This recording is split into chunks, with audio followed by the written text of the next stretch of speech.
मुंबई महापालिकेने सार्वजनिक आरोग्याच्या कारणास्तव दादरमधला कबूतरखाना बंद केल्यामुळे जैन समाजामध्ये सध्या संतापाचं वातावरण आहे। त्याच पार्श्वभूमीवर जैन मुनी निलेशचंद्र विजय यांनी येत्या 1 नोव्हेंबरपासून आझाद मैदानामध्ये उपोषण करण्याची घोषणा केली आहे।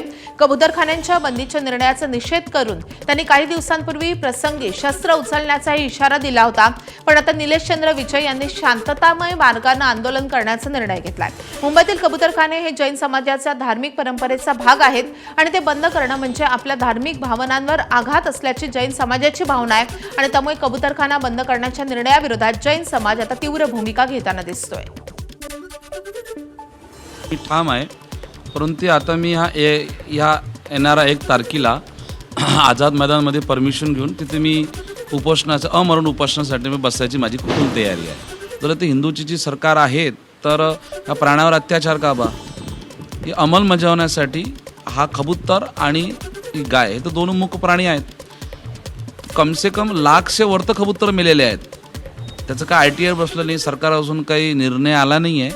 आता त्या निर्णयासाठी आता आपल्याकडे एकच रास्ता आहे,